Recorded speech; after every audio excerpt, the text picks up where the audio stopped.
የቅማንትን ህዝብ ከጥቃት የማይከላከለው የጭልጋ ወረዳ ካድሬ ህዝቡን ነጭ እየለበሳችሁ ሰላማዊ ሰልፍ በመውጣት ደግፉን ቢልም ህዝቡን ቢማለቱ ተሰማም። በአሶሳ የሚገኙ የጤና ተቋማት በአርኤስኤፍ ቁስለኛ ወታደሮች መጥለቅለቃቸው ተነገረም።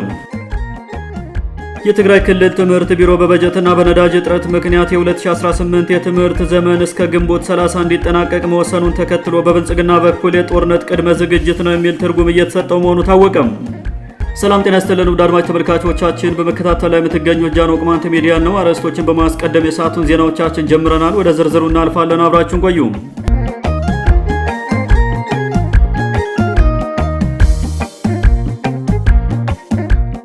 የቅማንትን ህዝብ ከጥቃት የማይከላከለው የጭልጋ ወረዳ ካድሬ ህዝቡን ነጭ እየለበሳችሁ ሰላማዊ ሰልፍ በመውጣት ደግፉን ቢልም ህዝቡን ቢማለቱ ተሰማም።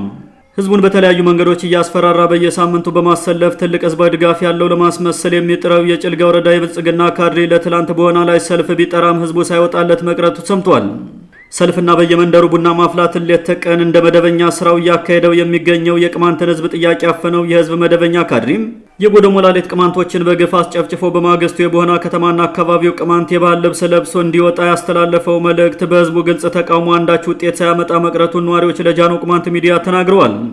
ህዝቡ ተደራጅቶ ራሱን እንዳይከላከል ያደረጋችሁት አልበቃ ብሎ በግፍ የተጨፈጨፉ ወገኖቻችን አዘን ሳይወጣልን ነጭ ለብሳችሁ ውጡ የምትሉን ለቅማንት ህዝብ መሰረታዊ ጠላት መሆናችሁን ያመላክታል ሲል የካድሬውን ይሉኝታ ቢስ ጥያቄ ውድቅ ያደረገው የቦህናና አካባቢው ማህበረሰብ በጠራችሁት የድጋፍ ሰልፍ አንወጣም እንጂ ከወጣን ጥቁር ለብሰን ነበር የምንሰለፈው በማለት ግልጽ አቋሙን አሳይቷል። የቅማንትን ህዝብ ህገ መንግስታዊ የመብት ጥያቄ አፍኖ ከጌቶቹ ጋር በመምከር በኮሚቴ አባላት ላይ የግፍ እስራት ያስፈጸመው የጭልጋ ወረዳ ሆዳደር ካድሬዎች ስብስብ በየጊዜው በሚደረገው የምረጡን ስብሰባና ዲስኩር ወቅት በምንም መንገድ ቢሆን የህዝቡ ጥያቄ እንዳይነሳ ጭራውን ቆልፎ እንደሚሰራም ተሰምቷል።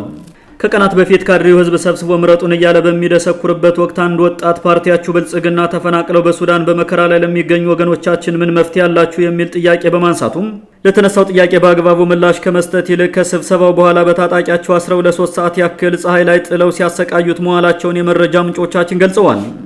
የህዝብን መሰረታዊ ጥያቄ ከመመለስ ይልቅ ጭራውን ቆልፎ ለማፈን የሚውተረተረው የጭልጋ ወረዳና የከል ከተማ አስተዳደር ካድሬም የቅማንትን ጥያቄ ጠልቶ እንዴት በቅማንት ሊመረጥ አስቦ ነው ሌት ተቀን ህዝቡን የሚያደነቁረው ሲሉ በርካቶች አስተያየታቸውን ሰጥተዋል።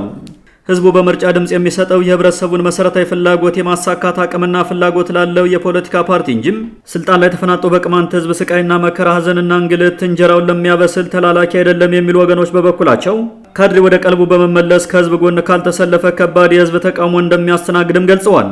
ከ2007 ዓ.ም ጀምሮ ላለፉት 11 ዓመታት በቅማንት ህዝብ ደም እጁን የነከረው የብልጽግና ካድሬም ዛሬም ድረስ የቅማንት ህዝብ መብት መታፈን አለበት በሚል ልዩ ልዩ ሴራ እያቀነባበረ ነው የሚሉ የመብት ተሟጋቾች መፍትሄው ጠንክሮ መታገል ነው ብለዋል። የአፍረትና የሉንታ ሞራሉ ተሟጦ የጠፋበት የጭልጋ ወረዳ የብልጽግና ካድሬም ግንቦት 11 ቀን 2018 ዓ.ም 10 የጎደ ሞላሌት ቀበሌ ቅማንቶች በትላንት ወዳጃቸው ፋኖ የተባለ ዓላማ ቢስ ታጣቂ በግፍ ተገድለው ህዝቡ ሀዘን ላይ ያለም ግንቦት 12 ቀን 2018 ዓ.ም ነጭ ለብሳቸው የድጋፍ ሰልፍ ውጡልን ሲል የሞከረው ከህብረተሰቡ ባህልና ወግ የወጣ ተግባር እጅግ አሳፋሪ ነው ተብሏል። የጭልጋ ወረዳና የከል ከተማ ሆዳደር የብልጽግና ካድሬዎች ጌታቸው ከጠየቋቸው አይደለም የቅማንትን ህዝብ የገዛ አካላቸውን እየበለቱ ከመስጠት አይመለሱም። ምክንያቱም ኑሯቸው የተመሰረተው ቅማንትን በማፈንና በማስገደል ስለሆነ ነው ሲሉ በርካታ ወገኖች አስተያየታቸውን ሰጥተዋል።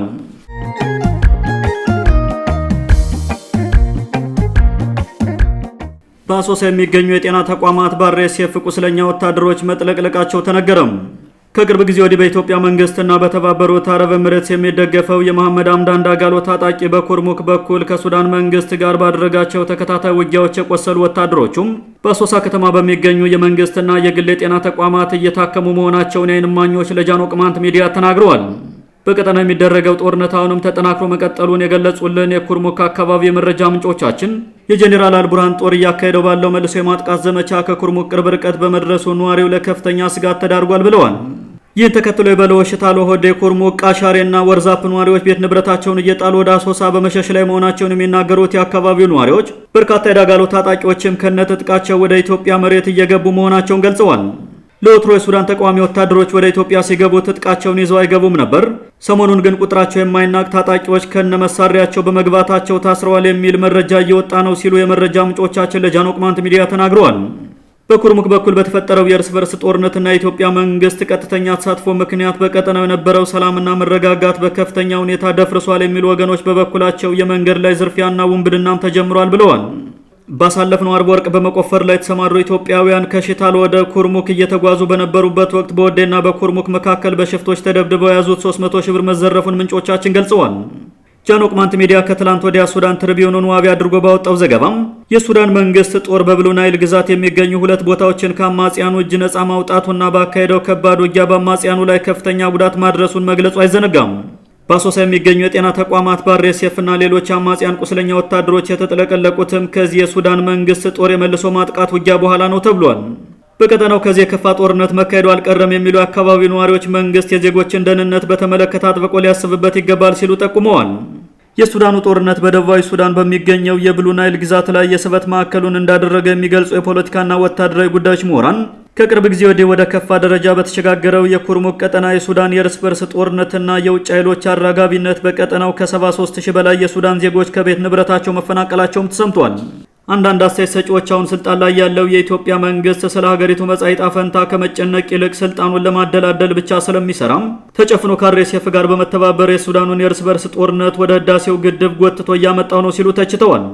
ሀገራት ከሰላም እንጂ ከጦርነት እንደማያተርፉ እየታወቀ ከ2013 ዓ.ም ጀምሮ ሀገሪቱን በእርስ በርስ ጦርነት ማግዶ እየሞቃት የሚገኘው የአብይ አህመድ መንግስት የእርስ በርስ ጦርነቱ አልበቃው ያለ ይመስላል በሱዳን ጦርነት ውስጥ እጁን አስገብቶ በእሳት እየተጫወተ ነው ተብሏል። ግብጽ፣ ሱዳንና ሌሎች የውጭ አካላት በደቡባዊ ሱዳን ቀጠና በከፈቱት የውክልና ጦርነት የህዳሴውን ግድብ በቀጥታ የማስመታት እድላቸውን ከፍተኛ ነው ተብሏል።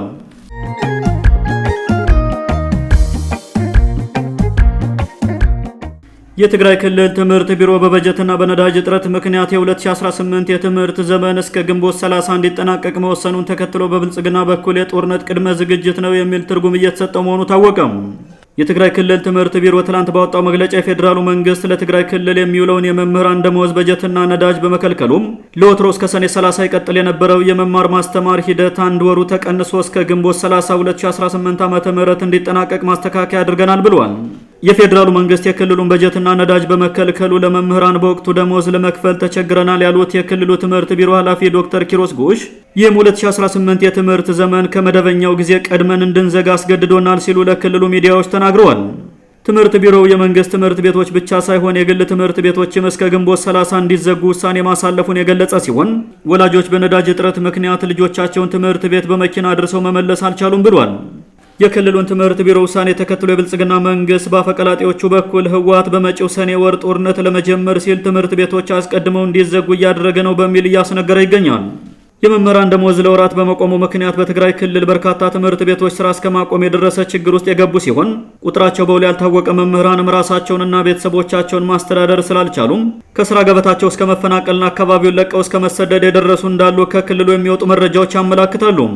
የፌዴራሉ መንግስት በጀትና ነዳጅ በመከልከሉ መደበኛ መንግስታዊ ተግባራትን መከወን አልቻልንም የሚለውን የህወሓትን ክስና የክልሉ በጀትና የሚገባው የነዳጅ ምርት ተልኳል፣ ነገር ግን ህወሓት ከህዝቡ እየቀማ ለጦርነት ዝግጅት እያዋለው ነው የሚለውን የብልጽግና ክስ በተመለከተ ጃኖቅማንት ሚዲያ በሰራው ተደጋጋሚ ዘገባም ሁለቱም ኃይሎች ሚዲያ ላይ ባሰማሯቸው የሚዲያ ሰራዊቶቻቸው አማካኝነት የህዝብን ጥቅምና ፍላጎት ወደ ጎን በመተው ለግል የፖለቲካ ፍላጎታቸው እየተጠቀሙበት እንደሆነና አንዱ ሌላውን በሴራ እንዴት ማጥፋት እንዳለበት አቅደው እንደሚሰሩ መገንዘብ ችሏል። የክልሉ ትምህርት ቢሮ አክሎም የ8ኛና 12ኛ ክፍል ብሔራዊ ፈተና ቀደም ብሎ በተቀመጠው የጊዜ ሰሌዳ መሰረት እንደሚሰጥ አስቀምጧል። ህወሓት የትግራይ ጊዜያዊ አስተዳደር የስልጣን ዘመን አብቅቷል ብሎ ካወጀና የክልሉን ስልጣን በይፋ ተረክቤያለሁ ካለ ወዲህም በሁለቱ ኃይሎች መካከል እስከ ቅርብ ጊዜ ድረስ ውጥረቱ አይሎ እንደነበርና ባለፉት ጥቂት ቀናት ትንሽ መረጋጋት መታየቱን የገለጸልን አንድ የመቀሌ ከተማ ምንጫችን ትምህርት ቢሮ ይህን መግለጫ ካወጣ በኋላ በብዙ ማህበረሰብ ዘንድ በክልሉና በፌዴራሉ መንግስት መካከል ጦርነት ይነሳል የሚለው ስጋት መልሶ እንዳገረሸና መሀል ሀገር ዘመድና ሀብት ያላቸው ሰዎች አሁንም ከአካባቢው እየወጡ እንደሆነ ተናግሯል። ከፕሪቶሪያው ስምምነት በኋላ የትግራይ ክልል ወደ ቀደመ መረጋጋቱ ይመለሳል ተብሎ ተጠብቆ የነበር ቢሆንም 2 ዓመት ከዘለቀው ጦርነት ባልተናነሰ ሁኔታ በሁሉም ወገን ለስልጣን ብቻ በሚቋምጡና ሀገር ለመበተን እንቅልፍ በማይተኙ ኃይሎች ፍዳውን እየቆጠረ ቀጥሏል። ውድ አድማጮቻችን ለዛሬ የነበሩ ዘገባዎችን ይመስሉ ነበር። መልካም ጊዜ ሁላችሁ